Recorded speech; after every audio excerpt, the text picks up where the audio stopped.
अहमद और सलमान दोनों भाई मिलकर एक पान की दुकान चलाते थे। अहमद की बेगम शबाना और सलमान की बेगम सकीना दोनों के स्वभाव में जमीन आसमान का अंतर था। जहां शबाना बहुत ही लालची और चालाक स्वभाव की थी, वहीं सकीना का स्वभाव बेहद शरीफ और मिलनसार था। अम्मी अब्बू, आप चाय पियो, मैं थोड़े आम शबाना भाभी को दे आती हूँ। वो कई बार कह चुकी हैं कि तुम्हारे अम्मी अब्बू अपने बाग के पके आम कब खिलाएंगे।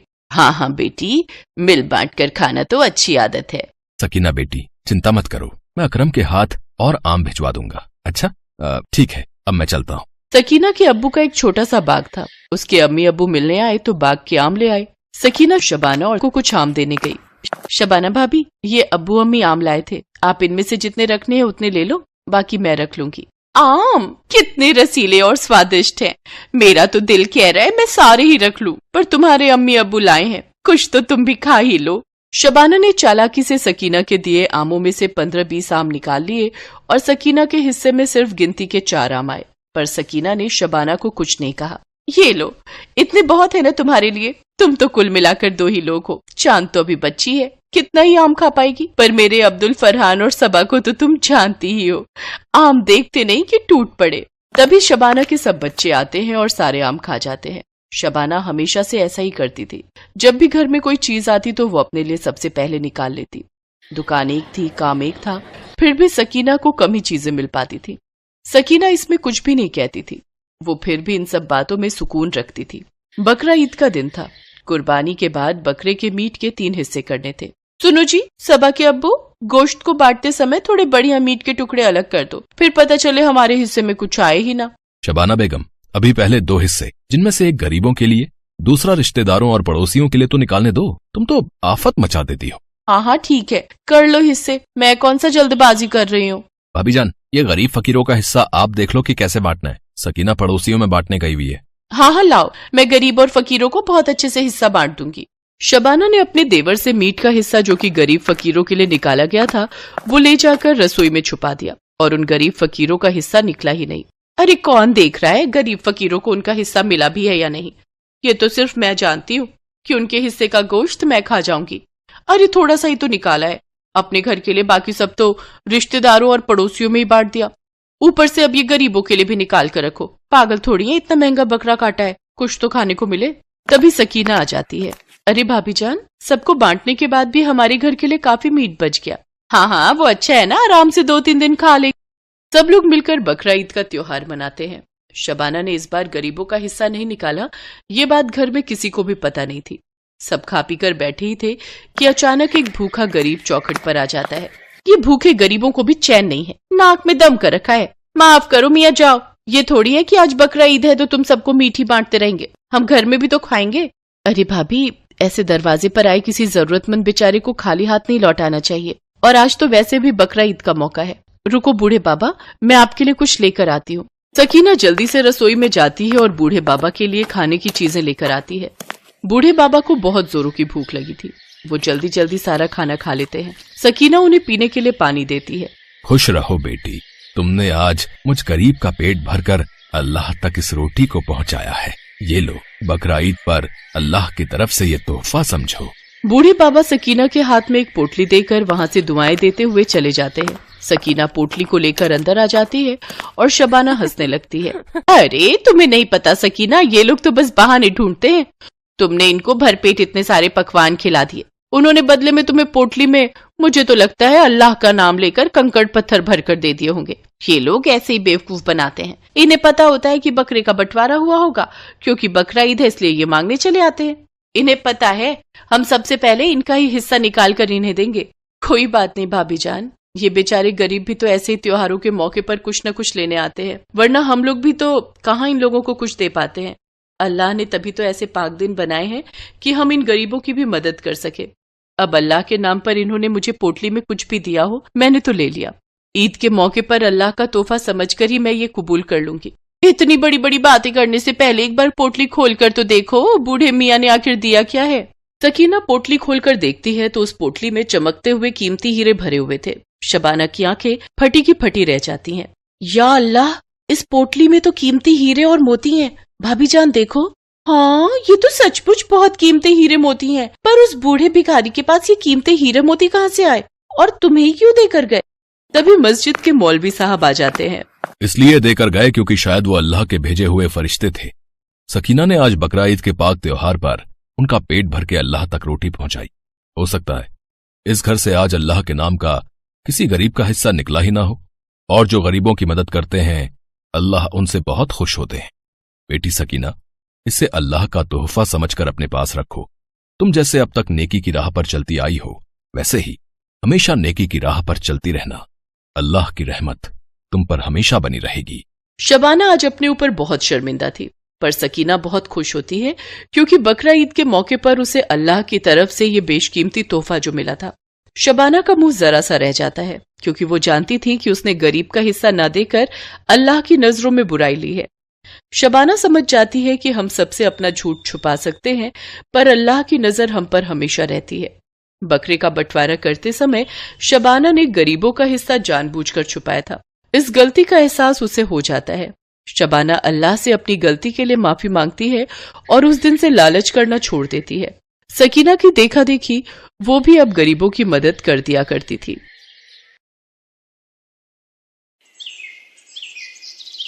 उर्मिला माधोपुर गांव में रहती थी। उसके पास पारो नाम की एक पालतू गाय थी। पारो उर्मिला के साथ पिछले कई सालों से है। पति के देहांत के बाद इसी गाय के सहारे उर्मिला ने अपने परिवार को चलाया। उसकी गाय का दूध पूरे गांव में मशहूर था। गांव के सभी लोग उर्मिला से ही दूध लेते थे। उर्मिला का बेटा शहर में पढ़ता था। वहीं उसे पूनम नाम की एक लड़की से प्यार हो गया और उसने अपनी माँ को बिना बताए पूनम से मंदिर में शादी कर ली। आज वो गांव वापस आने वाला था। उर्मिला बहन, 2 किलो कर देना दूध। 1.5 किलो मुझे भी देना। क्या बात है उर्मिला बहन, आज तो तुम बड़ी खुश दिखाई दे रही हो। बात ही खुशी की है सरोज बहन, आज मेरा बेटा गांव वापस आ रहा है।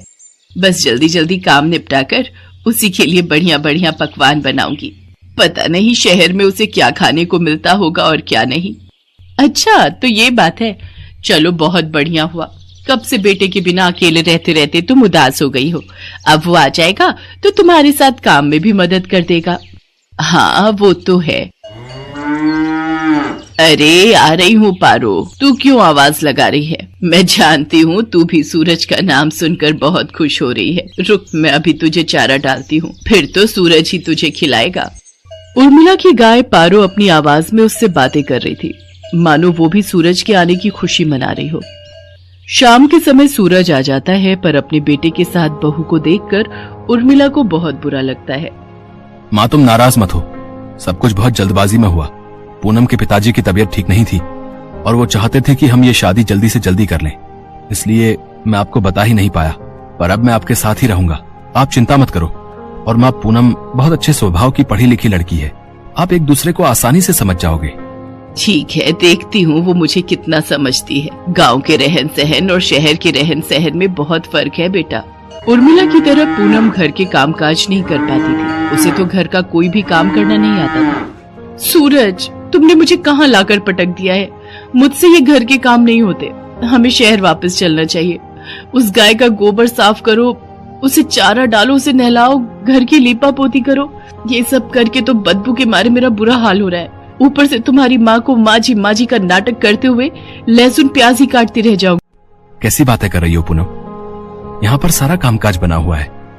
मैं तो यहाँ पर बढ़िया सी डेयरी खोलने की सोच रहा हूँ। दूध, घी, पनीर, दही और कुछ खास मिठाइयों की बहुत ही बढ़िया डेयरी खुल जाएगी। हमारी अच्छी खासी कमाई हो जाएगी। शहर में घर का किराया, खर्चा पानी कितना ज्यादा है। वहां पर मुझे काम सेट करने में ही सालों गुजर जाएंगे। और जहां पर मेरा अपना खुद का घर का काम है, हम शहर में क्या करेंगे? तुम्हें पता भी है हमारी गाय का दूध पूरे गांव में मशहूर है। सोचो हम कितना कमा लेंगे। और फिर हमारे यहाँ रहने से माँ को भी सहारा रहेगा। वो बेचारी अकेले काम नहीं संभाल पाती है। अच्छा तुम काम करो, मैं थोड़ी देर बाजार होकर आता हूँ। कह तो सूरज ठीक ही रहे हैं। शहर में काम करने के लिए पैसों की भी जरूरत होगी। यहाँ पर तो अपना मकान, अपना काम है और फिर हमें तो पैसे कमाने से मतलब है। कुछ सालों में अच्छे पैसे कमा लिए तो बाद में शहर जाकर बस जाएंगे। पर मुझे किसी भी तरह से सासू माँ से अलग होना है ताकि उस गाय पर मेरा कब्जा हो जाए। पता नहीं, माँ जी तो बहुत चालाक है, कितने पैसे अपने अंदर करके बैठी होंगी। पूनम को पता था कि सूरज गांव में ही काम बढ़ाने वाला है, इसलिए वो अलग होने के रास्ते ढूंढने लगी। सूरज, सुबह से काम कर करके मैं थक गई हूँ। मेरे आने के बाद माँ जी ने घर के सारे काम मेरे ही जिम्मे डाल दिए हैं। गाय को नहलाना, धुलाना, गोबर साफ करना, चारा डालना, सारी देखभाल तो मैं करती हूँ। और दूध बेचने के टाइम पर माँ जी गल्ला लेकर तखत पर खुद बैठ जाती हैं। ऐसे थोड़ी होता है। मैं अब और बर्दाश्त नहीं कर सकती। जब मैं इतना काम कर रही हूँ तो फिर मैं अलग ही रहूंगी। मुझे माँ जी के साथ नहीं रहना। और हाँ, उस गाय पर मेरा हक है। मुझे तो बस बंटवारा चाहिए, गाय का बंटवारा। पूनम इतनी जोर जोर से चिल्लाकर ये बात कह रही थी कि उसकी बात उर्मिला के साथ साथ पड़ोसियों ने भी सुन ली और सब वहाँ आ गए। बहू, बंटवारा? वो भी मेरी पारो का? मेरे जीते जी ऐसा कभी नहीं होगा। और तुम जानती ही क्या हो पारो के बारे में? उसे मैंने बहुत प्यार से पाला है, उसकी देखभाल की है। तुम मेरी पारो को एक दिन भी रख कर तो दिखाओ, वो तुम्हारे साथ एक दिन भी नहीं रहेगी। हाँ हाँ, इस गाय की देखभाल मैं कर लूंगी, आप उसकी चिंता मत करो। पर एक शर्त है, आप बीच में दखलंदाजी नहीं करोगी। मैं जैसी मर्जी गाय की देखभाल करूं, आप उससे दूर रहोगी। सूरज, अगर आज बंटवारा नहीं हुआ तो मैं तुम्हें छोड़कर शहर चली जाऊंगी। माँ, अगर पूनम चाहती है तो आप उसे गाय दे क्यों नहीं देती? उसे एक बार कोशिश करने तो दो।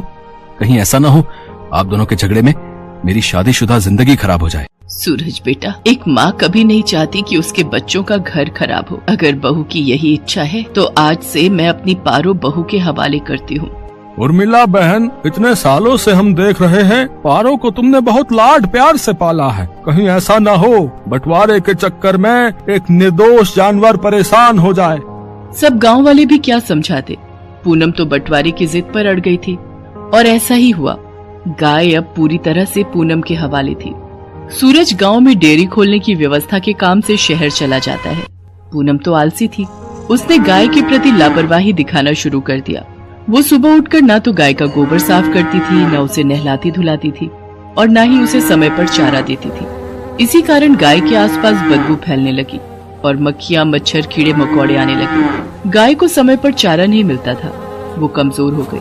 पूनम सारा दिन सोती रहती और खाती पीती रहती। गाय ने दूध देना भी बंद कर दिया।